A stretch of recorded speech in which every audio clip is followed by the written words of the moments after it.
What keeping the heart presupposes. 1. What the keeping of the heart supposes and imports. To keep the heart necessarily presupposes a previous work of sanctification, which has set the heart right by giving it a new spiritual bent and inclination. For as long as the heart is not set right by grace as to its habitual frame, no duties or means can keep it right with God. Self is the poise of the unsanctified heart, which biases and moves it in all its designs and actions. And, as long as it is so, it is impossible that any external means should keep it with God. Man, by creation, was of one constant, uniform frame and tenor of spirit, held on one straight and even course. There was not one thought or faculty rebellious or disordered. His mind had a perfect illumination to understand and know the will of God, his will a perfect compliance therewith. His sensitive appetite and other inferior powers stood in a most obedient subordination. Man, by degeneration, has become a most disordered and rebellious creature, contesting with and opposing his Maker as the first cause by self-dependence, as the chief good by self-love, as the highest Lord by self-will, and as the last end by self-seeking. So he is quite disordered, and all his acts are irregular. His illuminated understanding is clouded with ignorance, his complying will full of rebellion and stubbornness, his subordinate powers casting off the dominion and government of the superior faculties. But by regeneration, this disordered soul is set right again. Sanctification is the rectifying and due framing, or, as the Scripture phrases it, the renovation of the soul after the image of God, Ephesians chapter 4, verse 24, in which self-dependence is removed by faith, self-love by the love of God, self-will by subjection and obedience to the will of God, and self-seeking by self-denial. The darkened understanding is again illuminated, Ephesians chapter 1, verse 18. The refractory will sweetly subdued, Psalm 110, verse 3. The rebellious appetite or concupiscence gradually conquered, Romans chapter 5, verse 17. And thus the soul, which sin had universally depraved, is again by grace restored and rectified. This being presupposed, it will not be difficult to apprehend what it is to keep the heart. It is nothing else but the constant care and diligence of such a renewed man to preserve his soul in that holy frame to which grace has reduced it and daily strives to hold it. For though grace has, in a great measure, rectified the soul and given it a habitual and heavenly temper, yet sin often actually discomposes it again. Thus, even a gracious heart is like a musical instrument, which, though it is never so exactly tuned, a small matter brings out of tune again. Yes, hang it aside but a little, and it will need tuning again before you can play another lesson on it. Even so stands the case with gracious hearts. If they are in frame in one duty, yet they will be dull, dead, and disordered when they come to another. And therefore every duty needs a particular preparation of the heart. Job chapter 11, verse 13. If thou prepare thine heart, and stretch out thine hands towards him. Well then, to keep the heart is to carefully preserve it from sin which disorders it, and maintain that spiritual and gracious frame which fits it for a life of communion with God. And this includes these 6 acts in it. 1. Frequent observation of the frame of the heart, turning in and examining how the case stands with it. This is one part of the work. Carnal and formal persons take no heed to this. They cannot be brought to confer with their own hearts. There are some men and women who have lived 40 or 50 years in the world and have scarcely had 1 hour's discourse with their own hearts all that while. It is a hard thing to bring a man and himself together upon such an account. But saints know those soliloquies and self-conferences to be of excellent use and advantage. The heathen could say, "The soul is made wise by sitting still in quietness." Though bankrupt persons do not wish to look into their account books, yet upright hearts will know whether they go backward or forward. Psalm 77, verse 6, "I commune with mine own heart." The heart can never be kept until its case is examined and understood. 2. It includes deep humiliation for heart evils and disorders.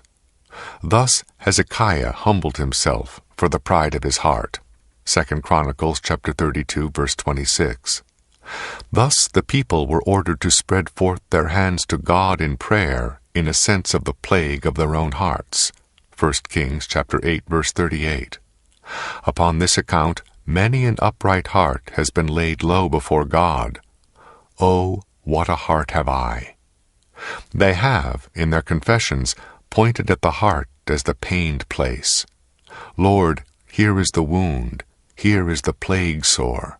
It is with the heart well kept as it is with the eye, which is a fit emblem of it.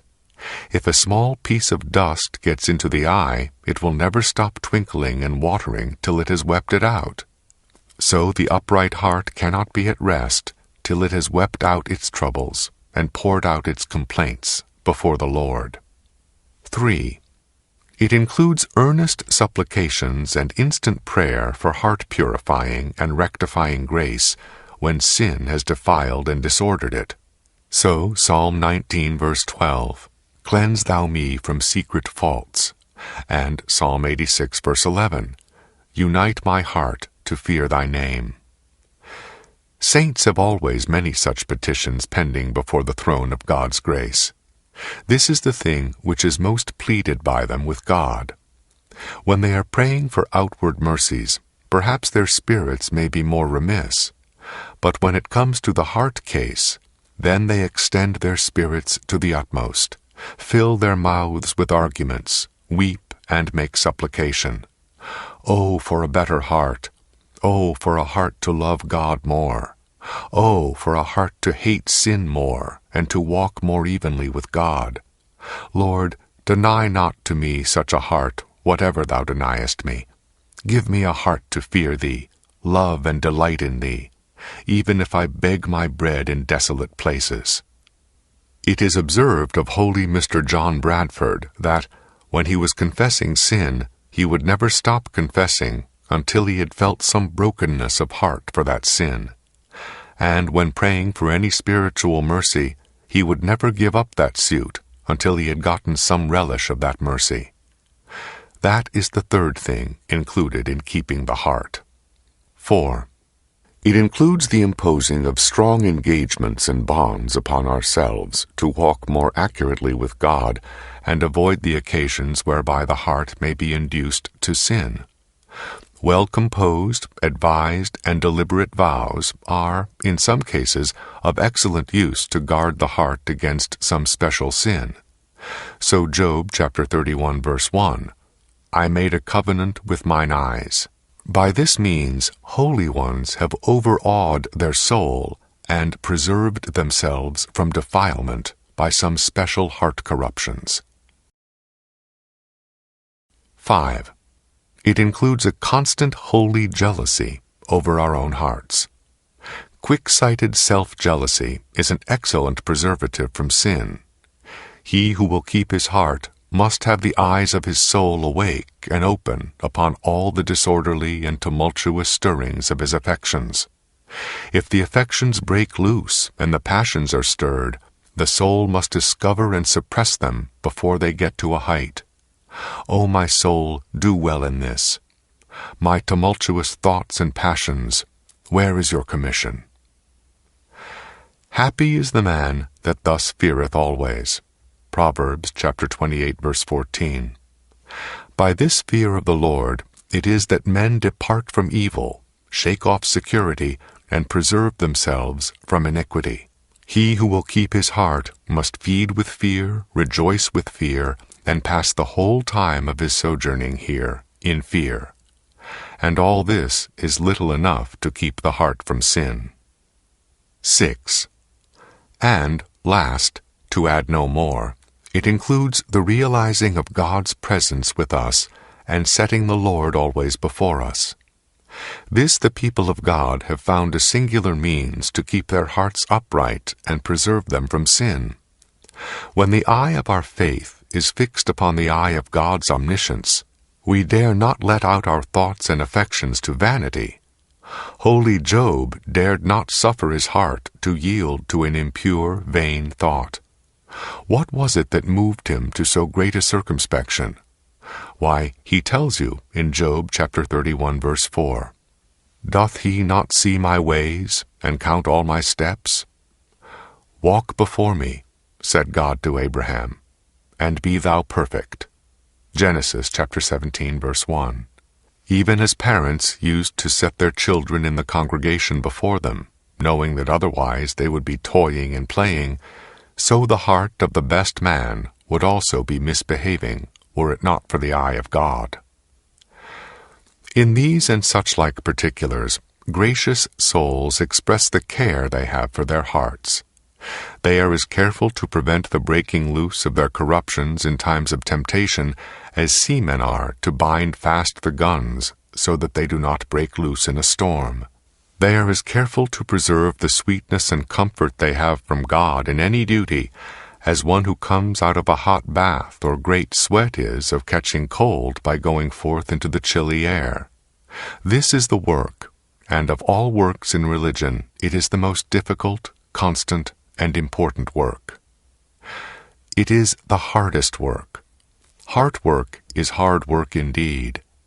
To shuffle over religious duties with a loose and heedless spirit will cost no great pains, but to set yourself before the Lord and tie up your loose and vain thoughts to a constant and serious attendance upon Him will cost you something. To attain a facility and dexterity of language in prayer and put your meaning into apt and decent expressions is easy, but to get your heart broken for sin while you are confessing it and melted with free grace while you are blessing God for it, to be really ashamed and humbled through the apprehensions of God's infinite holiness, and to keep your heart in this frame not only in but after duty will surely cost you some groans and travailing pain of soul. To repress the outward acts of sin and compose the external part of your life in a laudable and comely manner is no great matter. Even carnal persons, by the force of common principles, can do this. But to kill the root of corruption within, to set and keep up a holy government over your thoughts, to have all things lie straight and orderly in the heart, this is not easy. It is a constant work. Keeping the heart is such a work as is never done till life is done. This labor and our life end together. It is with a Christian in this business as it is with the seamen who have sprung a leak at sea. If they tug not constantly at the pump, the water increases upon them and will quickly sink them. It is in vain for them to say, "The work is hard and we are weary." There is no time or condition in the life of a Christian which will suffer an intermission of this work. In this regard, keeping watch over our hearts is like the keeping up of Moses' hand while Israel and Amalek were fighting below. Exodus chapter 17, verse 12. No sooner did Moses' hands grow heavy and sink down, but Amalek prevailed. You know that David and Peter suffered many a sad day and night for interrupting the watch over their own hearts for but a few minutes. It is the most important business of a Christian's life. Without this, we are but formalists in religion. All our professions, gifts, and duties signify nothing. My son, give me thine heart. Proverbs chapter 23, verse 26. God is pleased to call that a gift, which is indeed a debt. He will put this honor upon the creature to receive the heart from him in the way of a gift. But if this is not given him, he regards not whatever else you bring to him. There is worth and value in what we do, only inasmuch as there is heart in it. Concerning the heart, God seems to say, as Joseph of Benjamin, "If you bring not Benjamin with you, you shall not see my face." Among the heathens, when the beast was cut up for sacrifice, the first thing the priest looked upon was the heart, and if that was unsound and good for naught, the sacrifice was rejected. God rejects all duties, however glorious in other respects, offered him without a heart. He who performs duty without a heart, that is, heedlessly, is no more accepted with God than he who performs it with a double heart, that is, hypocritically. Isaiah chapter 66, verse 3. And thus I have briefly opened the nature of the duty, what is imported in this phrase, keep thy heart.